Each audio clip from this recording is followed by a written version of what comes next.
দর্শক, কথা বলছি 1971 সাল কেন্দ্রিক জামাতের আকীদা নিয়ে। হ্যাঁ, এতে কোনো সন্দেহ নাই যে 71 প্রশ্নে জামাতকে আজীবন বিব্রত করা হয়েছে এবং ভবিষ্যতও হবে, এটা ফ্যাক্ট, মেনে নিতে হবে। কিন্তু 71 প্রশ্নে জামাতকে বিব্রত করে জামাতের ক্ষমতা আসে এবং টিকে থাকা ঠেকানো সম্ভব নয়। জামাত ক্ষমতা আসবে এবং টিকে থাকবে, বাংলাদেশকে সিঙ্গাপুর, মালয়েশিয়া, দক্ষিণ কোরিয়া বানাবে, তারপরেও কিছু গারল, কিছু গান্ডু 71 প্রশ্নে জামাতকে প্রশ্নবাণে জর্জরিত করবে। এটা রিয়ালিটি, মেনে নিতে হবে। কেন 71 প্রশ্ন জামাতের ক্ষমতায় আসা এবং ক্ষমতায় টিকে থাকা ঠেকাতে পারবে না? এ কারণে যে বাংলাদেশের সাধারণ মানুষ, অধিকাংশ ভোটার যারা ক্ষমতায় মানুষকে আনতে পারে, কোনো দলকে আনতে পারে এবং নামাতে পারে, তাদের কাছে 71 প্রশ্ন মুখ্য বিষয় না। সাধারণ মানুষ দেখে যে কোন লোকটা সৎ এবং যোগ্য। এখন জামাতের নেতা সৎ এবং যোগ্য, দ্যাটস ইট, আর কিছু দরকার নেই। আবার বাংলাদেশের মুসলমানরা ধর্মবিরোধ, একটা বিরাট অংশ হচ্ছে ইসলামপন্থী, যে জামাত ইসলাম ইসলামপন্থী, অতএব 71 কি এটা দেখার বিষয় না। যেমন যারা ইসলাম পন্থা বুঝেন, পলিটিক্যাল ইসলাম, একামতে দিন বুঝেন, সাপোজ আমি বুঝি, আমার কথা হচ্ছে জামাত যদি সত্যিকার অর্থে 71 সালে গণহত্যা চালিয়েও থাকে, তারপরও আমি জামাত ইসলামী করি। এখন গণহত্যা চালানোর যে হারাম কাজ যারা করেছে তাদের বিচার হোক, কিন্তু এখনকার যারা জামাত করে, এটা কোরআন সুন্নাহর সাথে সম্পর্কিত, তাওহীদ, রিসালাত, আখিরাতের সাথে সম্পর্কিত। এটা 71-এর সাথে সম্পর্কিত না। 71-এ যদি কেউ গণহত্যা করে থাকে, ওটা ব্যক্তিরা করেছে, এটা দায়ভার তারা নেবে। কিন্তু জামাত মানুষ করে অন্য কারণে, তাওহীদ, রিসালাত, আখিরাত কেন্দ্রিক, এটা 71 কেন্দ্রিক নয়। এইসব কারণে 71 নিয়ে যতই কসলাকসলি করা হোক, জামাতের ক্ষমতা আসা এবং টিকে থাকা কেউ ঠেকাতে পারবে না। শুধু ভোটের রাজনীতিতে তেমন কোনো প্রভাব পড়বে না, শুধু টক শোতে মজা নিতে পারবে। হ্যাঁ, এটা সত্যি যে 71 প্রশ্ন নিয়ে ইমাম মাহাদি আসলেও তখনকার সময় যে টেলিভিশন টক শো হবে, সাপোজ এটা উদাহরণ দিচ্ছি, তখনও জামাতকে বিব্রত করা হবে এবং সব প্রশ্নের উত্তর পারফেক্টলি দিয়ে কাটিয়ে ওঠা জামাতের পক্ষে সম্ভব নয় এবং প্রয়োজন নাই। তো যারা 71 নিয়ে জামাতকে বিব্রত করে মজা নিতে পারে, চায় বা নিচ্ছে, তারা এটা নিতে পারবে। জামাতের ক্ষমতা আসে ঠেকাতে পারবে না, টিকে থাকাও ঠেকাতে পারবে না, অগ্রগতিও ঠেকাতে পারবে না, কিন্তু টক শোতে মজা নিতে পারবে, এটা বাস্তব। এবং জামাত নেতাদের বিভিন্ন বক্তব্য নিয়ে নেতিবাচক শিরোনাম করে মজা নিতে পারবে। কিন্তু তারপরেও 71 প্রশ্ন জামাতকে ক্ষমতা আসে ঠেকাতে না পারলেও এই প্রশ্নটা জামাতকে স্মার্টলি ডিল করতে হবে। কিন্তু এই জায়গায় জামাতের ঘাটতি আছে। জামাত একটা অনুকূল পরিবেশ পেয়েছে। এবারের বিজয় দিবস জামাতময় বিজয় দিবস ছিল। এবারের বিজয় দিবস জামাত যেভাবে উদযাপন করেছে, যে বাংলাদেশের দল একটাই, এই বিজয় তো জামাতের বিজয়। বিজয় দিবস জামাতের দখলে ছিল, এটা ক্ষমতা আসার পূর্ব আলামত। আমিরের জামাতের যে ক্রিয়েটিভিটি, সিনিয়র অনেক নেতাদের যে ক্রিয়েটিভিটি, অসাধারণ, সবকিছু ঠিকঠাক করে ফেলেছে। কিন্তু আঞ্চলিক নেতা উল্টোপাল্টা কথা বলে এই 71 ডিল করার যে আমিরের জামাতের মেথোডোলজি, এটাকে ব্যর্থ করে দিচ্ছে। কি? যেমন কিছু বক্তব্য, চট্টগ্রাম মহানগরীর আমির নজরুল ইসলাম, আমি চিনি না তাকে, পরিচিত না জাতীয়ভাবে, ব্যক্তিগত শাহজাহান চৌধুরীকে যেরকম পুরো জাতি চিনত, বা এই নজরুল ইসলামকে এটা লোকাল লোকজনও ঠিকভাবে চেনে না, অনেককে জিজ্ঞেস করেছি, হোয়াটএভার। এই তার বক্তব্য, আমির হামজা কিছু বক্তব্য, এরকম কিছু বক্তব্য, আরো কিছু বক্তব্য আছে যেগুলো সব জাতীয় গণমাধ্যমে আসেনি, যেগুলো আমিরে জামাত যেভাবে বা জামাত ইসলামী সাংগঠনিকভাবে যেভাবে 71 প্রশ্ন ডিল করছে তার পরিপন্থী।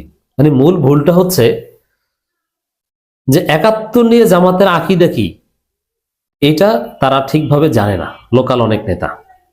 এমনকি মাইক হাতে দিলে, স্বাধীনতা দিবস, বিজয় দিবস বা 71 রিলেটেড কোনো প্রোগ্রামে মাইক হাতে দিলে, যেহেতু এখন ওপেন পরিবেশ, যা ইচ্ছে তা বলতে পারে, সঠিক কথা বলার যোগ্যতা তারা রাখে না, ভুলভাল কথা বলে।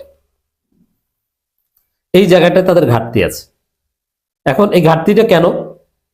সিনিয়র নেতারা তো নিজেরা ঠিক করেছেন একটা যৌক্তিক স্ট্যান্স, বলতে পারেন, কিন্তু লোকাল নেতারা এটা ভুল করবেই। এই নজরুল ইসলামরা, চট্টগ্রাম মহানগরীর আমির টাইপের নেতারা, ছোট নেতারা, তারা ভুল করবেই। কেন ভুল করবে? তাদের এই বিষয়ে কোনো ট্রেনিং দেওয়া হয়নি, কোনো সিলেবাস নেই। ৮৫ থেকে ৭১ যে বইটা আছে ওই ওই ওই অনুযায়ী জামাত বর্তমান কথা বলে না। ওটা জামাতের বর্তমান ৫ আগস্ট পরবর্তী স্ট্যান্স না, আকীদা না। তাহলে যেটা দরকার যে ৭১ প্রশ্নে, যেমন ২৬শে মার্চ, ১৬ ডিসেম্বর, ১৪ই ডিসেম্বর, এরকম স্বাধীনতা দিবস বা স্বাধীনতা রিলেটেড যত দিবস আসবে, যখন জামাত কথা বলতে চাইবে তখন যেন একই কাঠামোতে সঠিক কথা বলতে পারে, এই বিষয়ে একটা ট্রেনিং এর আয়োজন করা, অথবা ছোট্ট একটা বই, পুস্তিকা সবার কাছে পৌঁছে দেয়া যে আপনারা এর বাইরে কথা বলবেন না। ৭১ একটা লার্জ বিষয়। ৭১-এর ইতিহাস নিয়ে অনেক লুকোচুরি আছে, পক্ষে বিপক্ষে অনেক ন্যারেটিভ আছে। এখানে পুরো জাতি বিভ্রান্ত, সেখানে জামাতে নজরুল ইসলামরা তো বিভ্রান্ত হবেই। কিন্তু বিভ্রান্ত হয়ে আপনি এমন কথা বলবেন কেন যেটা জামাতের আকীদা পরিপন্থী? দেখেন, এখানে আমির হামজার বক্তব্য নিয়ে সমালোচনা হয়েছে, এবং আমির হামজার বক্তব্য নিয়ে আওয়ামী লীগের একদম মৌলিক জায়গা থেকেও সমালোচনা করা হয়েছে। যেহেতু মুক্তিযুদ্ধ হয়েছে আওয়ামী লীগের নেতৃত্বে, এ কারণে আওয়ামী লীগের বক্তব্য এখানে ইম্পর্টেন্ট। মুক্তিযুদ্ধ নিয়ে যত কল্পকাহিনী লেখা তার ৯০ ভাগ মিথ্যা আমির হামজা।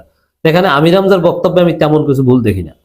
হ্যাঁ, মুক্তিযুদ্ধ নিয়ে যত কল্পকাহিনী লেখা তার বেশিরভাগই মিথ্যা, এটা তো ঠিক। যেমন জিয়াউর রহমান পাকিস্তানের চর, এই কথাও তো আমাদের শোনানো হয়েছে, এটা কি সত্য? আরো কত কিছু শোনানো হয়েছে। এমনকি মুক্তিযুদ্ধে আওয়ামী লীগের অবদান, আওয়ামী লীগের নেতৃত্বে সরকার ছিল, এটা অস্বীকার করার কোনো সুযোগ নেই। যুদ্ধরা শেখ মুজিবের নামেই হয়েছে, কিন্তু তারপরও আওয়ামী লীগের যারা সরকারে ছিল না, যারা কলকাতায় ছিল, এরকম অনেক খাট কাঁপানো যোদ্ধাকে মুক্তিযোদ্ধা বানানো হয়েছে। অনেক কল্পকাহিনী আছে তাদের বীরত্ব কথা, যেমন এই ফৌজু পাগলা কিচ্ছু করেনি, হয়তো বা নাম কাজ তো জাস্ট একটা সিম্পল মুক্তিযোদ্ধা। সে এই করেছে, একদিনে ৩০০ মানুষ হত্যা করেছে, কত হাবিজবি কল্পকাহিনী। তা আমির হামজা রেফারেন্স দিয়ে কথা বলেছে, আমির হামজার বক্তব্য নেগেটিভলি উপস্থাপন করা হয়েছে। আমির হামজা যেটা বলেছেন যে বদরুদ্দিন ওমরের বই পড়েন, তিনি রেফারেন্স দিয়েছেন যে ভুলভাল শেখানো হয়েছে, আমাদের সঠিক ইতিহাস জানা দরকার। তবে এই কথাটা ঠিক না যে জামাত মুক্তিযুদ্ধের বিরুদ্ধে ছিল না, জামাত ছিল ভারতের আধিপত্যবাদের বিরুদ্ধে, এরকম একটা কথা বলেছেন সম্ভবত আমির হামজা। যদিও এই কথাটা পুরোপুরি ঠিক না, এইসব কথা না বলাই ভালো। জামাত মুক্তিযুদ্ধের বিরোধিতা ছিল, বাংলাদেশ পাকিস্তান আলাদা হোক এটার বিরোধিতা করেছিল নানান ভাবে। এবং জামাত মনে করে, বর্তমান জামাত মনে করে, নজরুল ইসলাম সাহেবের বক্তব্যটা একটু বলি, মুজিব বাহিনীর গণহত্যার জবাবে পাকিস্তানি সেনাবাহিনী ২৫শে মার্চ ক্র্যাকডাউন চালায়। এটাও একটা, মানে এখানে তো পাকিস্তানের সেনাবাহিনীর পক্ষ নেওয়া হলো এবং মুজিব বাহিনীর বিরোধিতা করা হয়েছে। না, মুজিব বাহিনী নিয়ে বিতর্ক আফটার 71, কিন্তু মুজিব বাহিনী গণহত্যা চালিয়েছে, এই কারণে তারা ক্র্যাকডাউন চালিয়েছে, এটা কোনো কথা? এটা জামাত বিশ্বাস করে? এসব ফালতু কথা কোথায় পেয়েছেন? আপনি কোথায় পড়েছেন এগুলো? অথচ আমিরে জামাতের বক্তব্য দেখেছেন কত সুন্দর। তো এখানে যেটা করতে হবে যে ৭১ ইতিহাস নিয়ে কোনো বক্তব্য দেওয়ার জামাত নেতাদের কোনো প্রয়োজন নেই। কি কারণে কি হয়েছিল এটা আপনাকে কে বলতে বলেছে?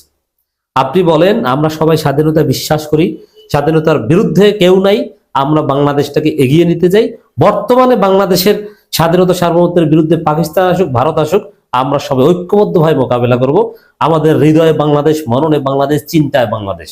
আপনি বাংলাদেশ নিয়ে আমির হামজা, আপনি একটা দেশাত্মবোধক গান এই ইতিহাস চর্চা করা আপনার কোনো দরকার নেই। এইটা হয়েছিল, ওইটা হয়েছিল, ইতিহাস নিয়ে বলতে গেলেই জামাত নিয়ে বিতর্ক হবে। আপনি সঠিক কথা বললো, এখানে ইতিহাস এই কসলাকসলির কোনো প্রয়োজন নেই। আর যদি কোনো কারণে বলতে হয়, জামাতের একটা সেন্ট্রাল দৃষ্টিভঙ্গির আলোকে বলা দরকার। এই দৃষ্টিভঙ্গিটা সংক্ষেপে বলি। জামাত মনে করে ১৯৭১ সালের যে জামাতের অবস্থান সেটা ভুল ছিল, এই কথাটা জামাতকে মানতে হবে। সেটা সঠিক ছিল না। কি কারণে ভুল করেছিল সেটার নানান ব্যাখ্যা আছে, কিন্তু ৭১-এ বাংলাদেশ আলাদা হোক এটার পক্ষে অবস্থান নেওয়াটাই যৌক্তিক সিদ্ধান্ত ছিল, এবং স্বাধীনতার বিরুদ্ধে অবস্থান নেওয়াটা ভুল ছিল। এটা হচ্ছে একদম ফান্ডামেন্টাল পয়েন্ট। এই পয়েন্টকে ধরে কথা বলতে হবে, নাহলে আপনি বিজয় দিবস পালন করতে পারবেন না। আপনি বিজয় দিবসে মাঠে নামবেন, আর ৭১-এর বাংলাদেশের যারা স্বাধীন করতে চেয়েছিল তাদের অবস্থানটা সঠিক ছিল না, এটাও আপনি স্পষ্ট করতে পারবেন না, আপনারটা যে ভুল ছিল, না, এটা হবে না। তো এই জন্যে আমিরে জামাত যা বলছেন, সেন্ট্রাল জামাত যেটা বলছে, ডাক্তার তাহের সাহেব যেটা বলছেন, ওইটা ফলো করেন। আর মূল বিষয় হচ্ছে ইতিহাস নিয়ে কোনো লোকাল নেতা বয়ান করবেন না, আমিরে জামাতও করেন না।